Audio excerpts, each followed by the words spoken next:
हैं आप लोग? अच्छे हैं। कल क्या है? गांधी जयंती। हाँ, तो आज थोड़ा सा हम लोग गांधी जयंती के बारे में देख ले, फिर उसके बाद पढ़ाई करते हैं। महात्मा गांधी जी का जन्म 2 अक्टूबर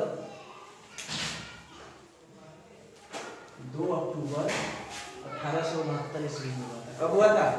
2 अक्टूबर 1869। जोर से बोलिए। कब हुआ था? 2 अक्टूबर 1869 में। उनकी माता का नाम क्या था? पुतली बाई। क्या था? पुतली बाई। उनके पिताजी का नाम करमचंद गांधी। ये जो है राजकोट के दीवान थे। किताब में है हम लोगों के ना। हाँ। पत्नी जो का नाम कस्तूरबा गांधी था। क्या था?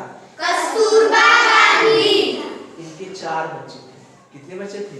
4 बच्चे। पहला हरिलाल गांधी सबसे बड़े थे। उसके बाद मणिलाल गांधी, रामदास गांधी और देवदास गांधी। ये पहले जो थे, इनके पिताजी सोचते थे कि ये क्या बन जाए? वकील। पिताजी वकील बनाना चाहते थे, इसलिए इनको लंदन पढ़ने के लिए भेजे। कहाँ भेजे? लंदन। वहाँ से ये दक्षिण अफ्रीका चले गए प्रैक्टिस करने के लिए। पढ़ाई करने के बाद दक्षिण अफ्रीका चले गए। तो दक्षिण अफ्रीका में देख रहे थे कि वहाँ पर भारतीय लोग थे। दक्षिण अफ्रीका एक देश है। क्या है? देश है। वहाँ पर जो भारतीय रह रहे थे, भारत के लोग नहीं रहते हैं दूसरे देश में। हाँ। वो देश में रह रहे थे, तो उनके साथ भेदभाव हो रहा था। नहीं होता कि जैसे तू गोरा है, हम काला है, तो ऊंच है, नीच है, ये सब भावना होती है ना। तो वहीं पर जो भारतीय रहते थे, वो भारतीयों को लोग नीचा कहते थे, यानी काला कहते थे। अपने आप को सब क्या समझते थे? गोरे समझते थे। तो रंग भेद था वहाँ। तो उसके लिए गांधी जी ने वहाँ पर विरोध किया। विरोध करने के बाद वहाँ पर काफ़ी बदलाव हुआ, काफ़ी सुधार हुआ, रंग भेद काफ़ी हद तक खत्म हो गया। उसके बाद गांधी जी लौट आए भारत। कहाँ लौट आए?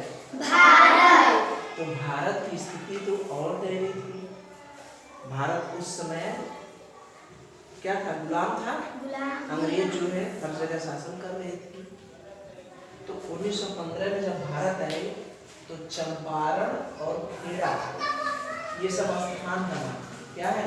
स्थान का नाम। गुजरात में पड़ता है। खेड़ा स्थान का नाम है।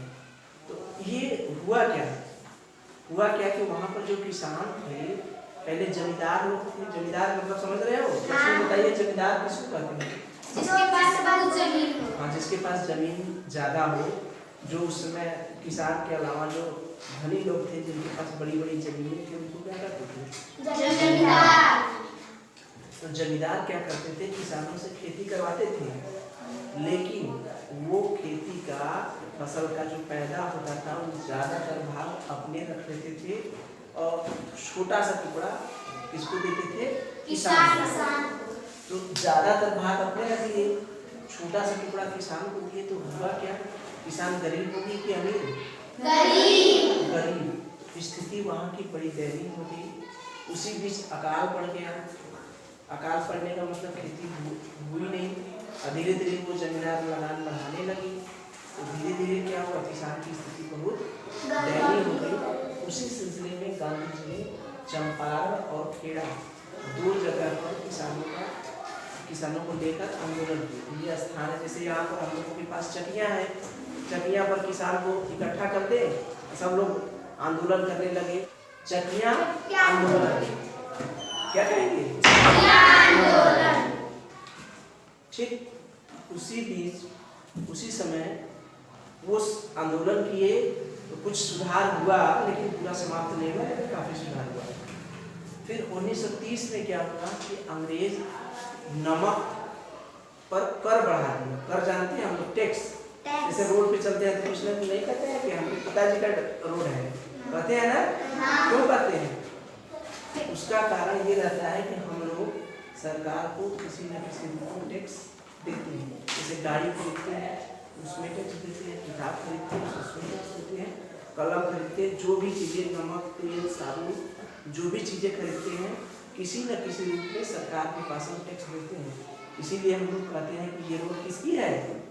किसकी है? सरकार की है कि हमारी है? कहते हैं कि हमारी रोड है, तो हम टैक्स देते हैं किसी न किसी को। तो उस समय क्या हुआ, 1930 में क्या हुआ कि नमक पर टैक्स बढ़ा दिया सरकार ने, मतलब अंग्रेज। तो नमक पर जब टैक्स बढ़ा दिए तो हुआ क्या कि लोग खाने के लिए मरने लगे। जैसे आज महंगाई बहुत, सब कुछ बढ़ा, लेकिन नमक का दाम बहुत ज़्यादा नहीं बढ़ा लेकिन थोड़ा सा। क्योंकि नमक जो है ऐसा चीज़ है कि इस पर टैक्स बढ़ा देंगे तो लोग वैसे ही मर जाएंगे। तो इसलिए आज भी नमक का दाम क्या है, दूसरे की तुलना में जैसे दूसरी चीज़ें बढ़ती हैं उस तरह से नमक का दाम नहीं बढ़ता। तो इसके लिए गांधी जी क्या किए, साबरमती आश्रम से, जहाँ रहते थे गांधी जी, कहाँ रहते थे? साबरमती आश्रम गुजरात में, वहाँ से कुछ लोगों को लेकर वो समुद्र के किनारे जाने लगे नमक बनाने के लिए। समुद्र का जो पानी होता है उसी से नमक बनता है। तो लेकर जाने लगे तो अंग्रेजों को पता चला कि अरे ये तो पैदल ही सब चलने लगे। लेकिन गए, वहाँ पहुँचे, कुछ नमक भी बनाए, लेकिन तब सरकार अंग्रेज जो थी, अंग्रेजा का सरकार था, तो अंग्रेज सरकार धीरे से नमक कानून के भी वापस जो टैक्स बढ़ाए थे उसको कम कर दिया। और इसी तरह से आंदोलन तो कई गांधी जी किए थे, लेकिन हम लोगों को जानने की बहुत ज़्यादा जरूरत है। 1942 में भारत छोड़ो आंदोलन करने लगे। इसी बीच में बहुत सी घटनाएं हुई। गांधी जी को कभी जेल जाना पड़ा, कभी बहुत सी यातना झेलनी पड़ी। तो 1942 में भारत छोड़ो आंदोलन हुआ। इसमें अंग्रेजों को ये कहा गया कि अंग्रेजों को भारत छोड़कर चले जाओ। गांधी जी के साथ 1942 तक करोड़ों जनता थी, पूरे देश की जनता गांधी जी की क्या थी, साथ थी। गांधी जी एक इशारा कर देते थे तो पूरी जनता उनके साथ चल रही थी। तो अंग्रेजों को छोड़ने के लिए आंदोलन होने लगे। इस तरह से करते करते धीरे धीरे 15 अगस्त 1947 में हमारा देश क्या हुआ, आज हम आजाद देश में है कि नहीं? आज हमको ये नहीं है कोई हमको सता रहा है, नहीं। तो देश की आज़ादी के बाद 1947 में तो देश आज़ाद हुआ। 30 जनवरी 1939 ईस्वी को गांधी जी जब अपने लोगों के पास थे, भीड़ थी, उसी में नाथूराम गोडसे एक आदमी था, उसने उनको गोली मार दी और गांधी जी की मृत्यु हो गई। तो गांधी जी तो मर गए, लेकिन वो दो चीज पर हमेशा बहुत बल दिए थे, सत्य और अहिंसा।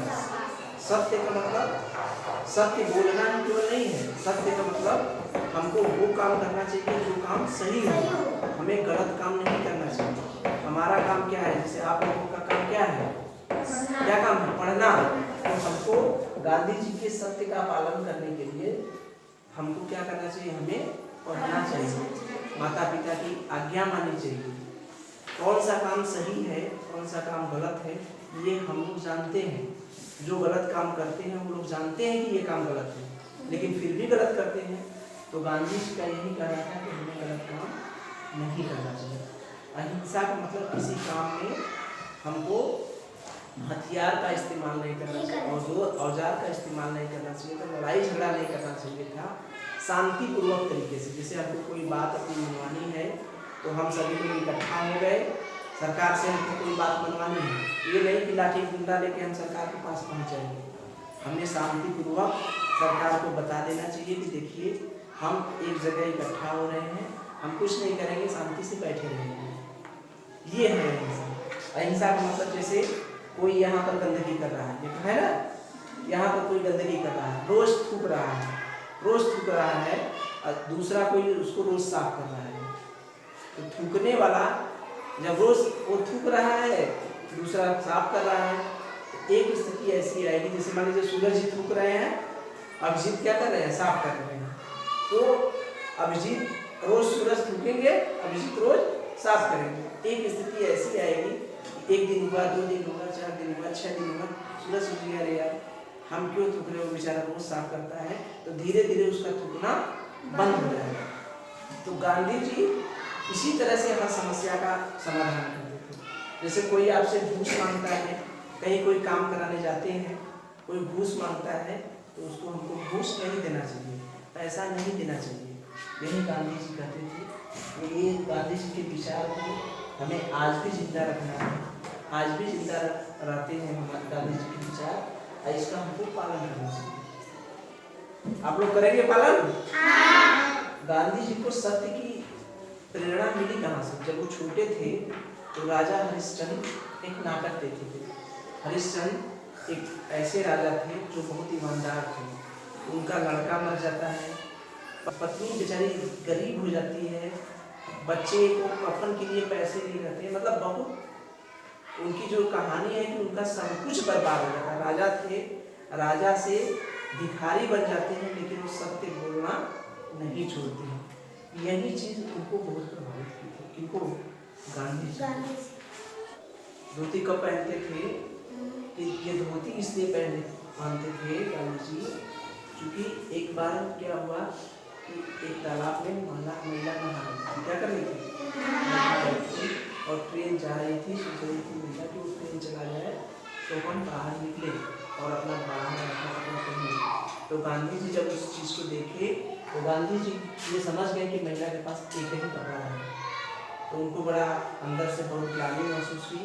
तो सोचे कि हमारा देश आज इतना गरीब है, तो मैं भी कपड़ा नहीं पहले कोट टाई पहनते थे ना बच्चे थे, तो वो सब छोड़ दिए, धोती कपड़ा पहनने लगे, धोती कपड़ा पहन कर रहने लगे। क्योंकि जब तक भारत के कोई भी व्यक्ति अगर गरीब है, उसको पहनने के लिए कपड़ा नहीं है, तब तक मैं आधा शरीर मेरा खुला रहेगा, मतलब मैं आधा ही कपड़ा पहनूंगा। एक ही धोती फाड़ के आधा ऊपर लपेटते थे, आधा नीचे लपेटते थे।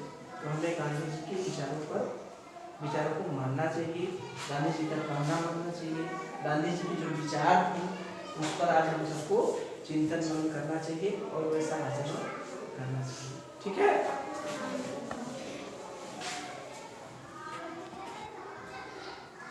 रविंद्रनाथ टैगोर जी ने इन्हें महात्मा की उपाधि दी।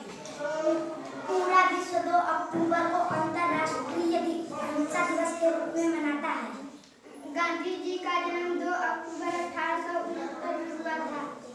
साबरमती के शिष्य इन्हें बाबू कहते थे। सुभाष चंद्र बोस ने इन्हें राष्ट्रपिता कहा। गांधी जी का पूरा नाम मोहनदास करमचंद गांधी। गांधी जी का पिता का नाम करमचंद गांधी। गांधी जी के 4 बच्चों के नाम हरिलाल गांधी, मणिलाल गांधी, रामदास गांधी, देवदास गांधी। बोलो, तुम बोलो। गांधी जी की मृत्यु 30 जनवरी 1948 में हुआ था। गांधी जी का पत्नी का नाम महात्मा गांधी।